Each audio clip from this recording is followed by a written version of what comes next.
Merasa lemas pada siang hari saat sedang menjalankan ibadah puasa seringkali menjadi alasan karena salah mengonsumsi makanan saat sahur atau bahkan tidak melakukan sahur sama sekali. Lantas, adakah makanan yang harus dihindari saat sahur agar aktivitas tetap lancar saat menjalankan puasa? Kita sebaiknya rutin melakukan sahur di pagi hari, terutama dengan makanan yang bergizi seimbang agar kesehatan kita bisa terjalin dengan optimal.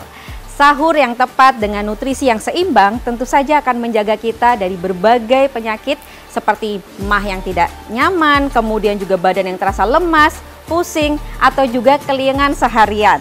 Agar puasa kita bisa nyaman seharian penuh, maka kita harus menghindari beberapa makanan dan juga minuman yang bisa mengganggu ketidaknyamanan kita saat menjalankan puasa. Seperti yang sudah saya tampilkan di depan saya, salah satunya adalah makanan yang berupa gorengan dan karbohidrat sederhana atau tepung-tepungan. Karena makanan yang tipikalnya tepung-tepungan dan bisa meningkatkan kadar gula yang cepat akan menyebabkan kadar gula Anda juga cepat menurun. Efeknya tentu saja Anda akan terasa lemas lebih cepat dibanding kalau mengonsumsi karbohidrat yang lebih tinggi serat. Kemudian sebaiknya untuk pemilihan sayur saat sahur, usahakan menghindari makanan-makanan yang tipikalnya tinggi dengan cabai, pedas, atau yang tinggi lemak, misalkan bersantan. Seperti kita lihat, makanan yang pedas seperti ini tentu saja akan membuat asam lambung Anda menjadi meningkat. Asam lambung yang terlalu tinggi akan memicu terjadinya ketidaknyamanan dan juga membuat tubuh Anda menjadi lemas seharian penuh. Ada baiknya Anda menghindari makanan tipikal tinggi lemak dan juga pedas seperti ini agar asam lambung Anda tidak meningkat dan Anda terhindar dari rasa lemas satu harian penuh. Selama menjalankan ibadah puasa, tubuh juga harus tetap dibekali kebutuhan nutrisi dan juga menjaganya agar tetap terhidrasi. Mengonsumsi makanan yang tepat saat sahur dipercaya dapat membantu untuk terhindar dari rasa mudah lemas saat menjalankan ibadah puasa. Lalu, menu sahur seperti apa yang dianjurkan untuk dikonsumsi? Selain itu, pemilihan jenis sayur yang tepat untuk sahur juga Anda harus perhatikan. Salah satunya adalah usahakan menghindari sayur yang tipikalnya tinggi gas, sehingga membuat Anda menjadi kembung, begah, dan tidak nyaman.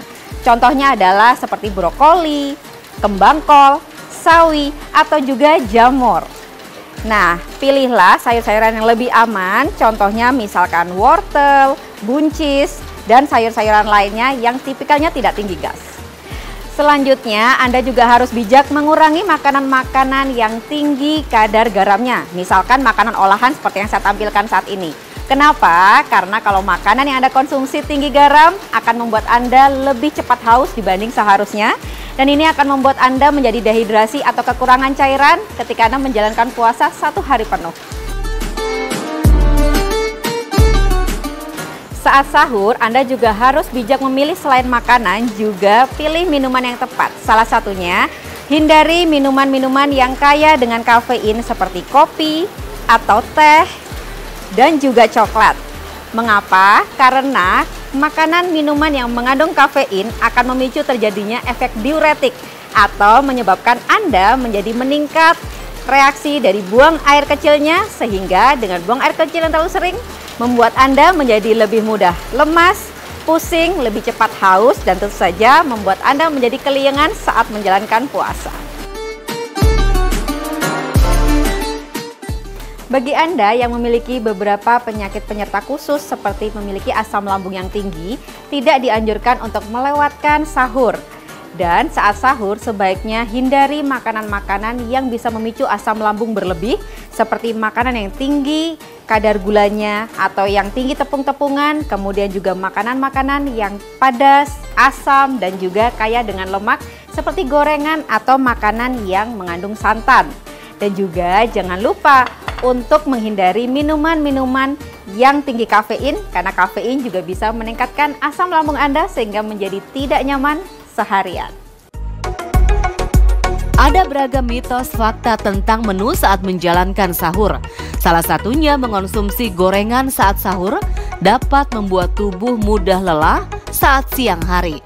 Benarkah Dokter Putri, itu fakta atau mitos ya? Itu adalah fakta. Apabila Anda mengonsumsi makanan yang tipikalnya tinggi lemak atau gorengan, maka membuat pencernaan Anda menjadi bekerja lebih berat. Hal ini membuat pembakaran kalori Anda menjadi lebih besar, sehingga Anda menjadi lebih cepat lemas dibanding biasanya. Fakta mitos selanjutnya, makan dengan porsi berlebih saat sahur dipercaya dapat membuat kenyang lebih lama saat menjalankan puasa. Wah, benar nggak ya? Itu fakta atau mitos? Itu adalah mitos. Mengapa? Karena apabila Anda mengonsumsi terlalu banyak tapi jenisnya salah, contohnya karbohidrat yang tipikalnya cepat diserap, yaitu karbohidrat sederhana, misalkan nasi putih atau misalkan makanan produk tepung-tepungan, hal itu akan membuat gula darah Anda cepat naik dan juga cepat turun. Efeknya tentu saja membuat Anda lebih cepat lapar dan juga lemas. Tidak lengkap rasanya kalau makan tanpa sambal.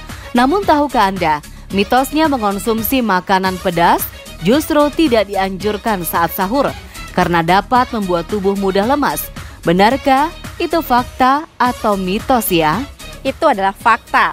Apabila Anda mengonsumsi makanan yang tipikalnya tinggi asam atau pedas, akan membuat pencernaan Anda tidak nyaman dan membuat Anda lebih mudah lemas dibanding seharusnya. Tentu saja hal ini membuat Anda menjadi tidak nyaman apabila berpuasa satu harian penuh. Supaya puasa Anda dapat berjalan lancar, yuk simak tips Dokter Putri Sakti, spesialis gizi klinik. Kalau Anda mengonsumsi makanan yang tipikalnya tinggi serat, efeknya adalah bisa mengontrol kadar gula darah Anda lebih baik sehingga tidak gampang lemas seharian. Selain itu, Anda juga akan bisa menahan rasa kenyang yang lebih lama. Yang kedua, pastikan makanan Anda mengandung protein yang tinggi tetapi rendah lemak. Contohnya, misalkan ayam pilih bagian dada atau misalkan daging merah pilih yang rendah lemak. Dan usahakan pengolahannya dibanding digoreng, sajikan misalkan seperti dimasak kuah, sop ayam, soto, dan lain-lain. Selain itu, jangan lupa untuk menyajikan sayur berupa makanan yang tipikalnya tinggi kuah karena agar bisa mengurangi terjadinya resiko dehidrasi, dan sebaiknya batasi yang tipikalnya pedas atau mengandung lemak terlalu tinggi, misalkan dimasak santan. Kenapa? Karena makanan yang tinggi lemak bisa membantu Anda menaikkan kadar dari asam lambung sehingga Anda menjadi tidak nyaman seharian. Jangan lupa juga ketika mengolah sayur, pilih juga sayur-sayuran yang pengolahannya tidak menimbulkan banyak gas. Jadi apabila Anda mau mengonsumsi makanan saat sahur seperti sop, karena selain tinggi dengan cairan, Anda juga akan mengonsumsi makanan sayur-sayuran yang rendah gasnya. Jangan sampai puasa dijadikan alasan untuk bermalas-malasan ya. Mengonsumsi makanan bergizi saat sahur dan berbuka menjadi kunci agar dapat menjalankan puasa dengan lancar. Nah, selamat menjalankan ibadah puasa untuk Anda semuanya. Bersama saya Dr. Putri Sakti, spesialis gizi klinik untuk Hidup Sehat Plus TV One.